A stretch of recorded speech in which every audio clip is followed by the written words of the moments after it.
4ই জুলাই এআইডিএসওর পক্ষ থেকে একটি বিক্রম মিছিলের আয়োজন করা হয়, যার স্থান হয় কলকাতা ইউনিভার্সিটি দিয়ে শিয়ালদা পর্যন্ত। এই বিক্ষোভে মিছিলে মূল দাবি হয় ইউজি ও পিজি এবং নেট ইউজিসি ও সিএসআর এর পরীক্ষায় দুর্নীতির সমস্ত অভিযোগগুলির যুদ্ধকালীন তৎপরতায় বিচার বিভাগীয় তদন্ত করে দোষীদের কঠোর থেকে কঠোরতম শাস্তি দিতে হবে।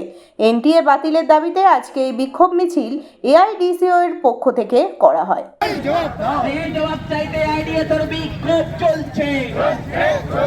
কেন্দ্রীয় শিক্ষামন্ত্রী জবাব দাও, অবিলম্বে এনটিএকে বরখাস্ত করার জন্য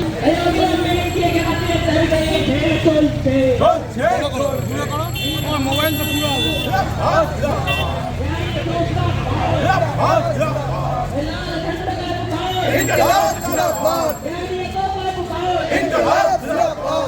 শিক্ষানীতি 2019 বাতিলের দাবিতে মিছিল চলছে।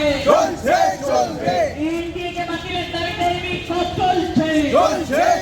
তারা জাতীয় শিক্ষানীতির সমস্ত সুপারিশ তারা কার্যকর করছে। এর সাথে আপনারা দেখছেন যে এই পশ্চিমবঙ্গে 8000 সরকারি স্কুল বন্ধ হয়ে গেছে এবং বহু স্কুল আগামী কিছুদিনের মধ্যে বন্ধ হবে, এরকম একটা পরিস্থিতি চলছে।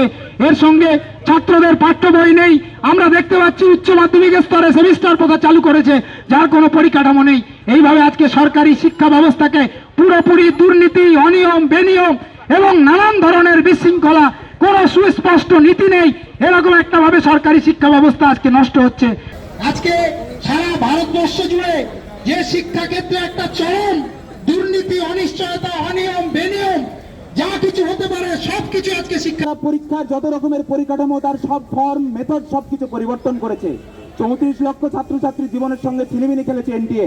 তারা অর্গানাইজ করে সিএসআই আর নেট, যেটা তারা ক্যান্সেল করে দিয়েছে। সরকার কি কেন্দ্রীয় সরকার তারা ছাত্রদের উপরে, যারা আন্দোলনকারী তাদের উপরে আক্রমণ করছে। বন্ধুগণ, এই জিনিস চলতে পারে না। আমরা দেখছি যে আজকে এই যে সংগঠন আছে, আজকে আমরা বিক্ষোভের ডাক দিয়েছি, প্রতিবাদ দিবসের ডাক দিয়েছি। সারা দেশ জুড়ে ছাত্র সংগঠন অল ইন্ডিয়া ডিএসওর ডাকে দীর্ঘদিন ধরে আমরা যে দাবি করে এসেছিলাম যে এনটিএ নয়, সরকারকেই এই নিট পরীক্ষা বা নেট পরীক্ষার দায় দায়িত্ব নিতে হবে, সে কথা সরকার দীর্ঘদিন ধরে উপেক্ষা করে আসছে। যেটা এবছর সবচেয়ে চূড়ান্ত হিমশৈলের চূড়ামাত্র প্রকাশ পেয়েছে যে নিট পরীক্ষায় যে দুর্নীতি এবং নেট পরীক্ষায় দুর্নীতি। এমনকি বিজেপির নেতামন্ত্রীরা যে কোচিং সেন্টারের সাথে যুক্ত, সেই কোচিং সেন্টারেও আজকে আমরা দেখছি হাজার হাজার ছাত্রছাত্রীর পক্ষে যে দুর্নীতি করা হয়েছে, তবে ছাত্রদের জীবন নিয়ে ছিলিমিলে খেলা হচ্ছে। তার বিরুদ্ধে আমরা মনে করি যে দোষীদের শাস্তি দিতে হবে এবং উপযুক্ত বিচার বিভাগীয় তদন্ত করতে হবে, শিক্ষামন্ত্রী এবং স্বাস্থ্যমন্ত্রীকে পদত্যাগ করতে হবে। তাই আমরা আন্দোলনের ধারাবাহিকতায় আজকে আমরা প্রতিবাদ দিবসের ডাক দিয়েছি সারা দেশ জুড়ে। আমরা ছাত্র সংগঠন এআইডিএসওর ডাকে বৃহত্তর আন্দোলনে যাচ্ছি আগামী দিনে।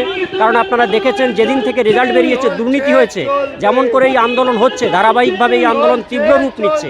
আগামী দিন দেশের মানুষ দেখবে এবং বিজেপি সরকার দেখবে যে তাদের বিরুদ্ধে যে আজকে ফল্গু ধারার মতো মানুষ, ছাত্র তারা একত্রিত হচ্ছে, তার ধারাবাহিকতাতে আন্দোলন হচ্ছে। এই তীব্রতায় আন্দোলন আগামী দিনে এগোবে, এটাই দেখবে আগামী দিনের।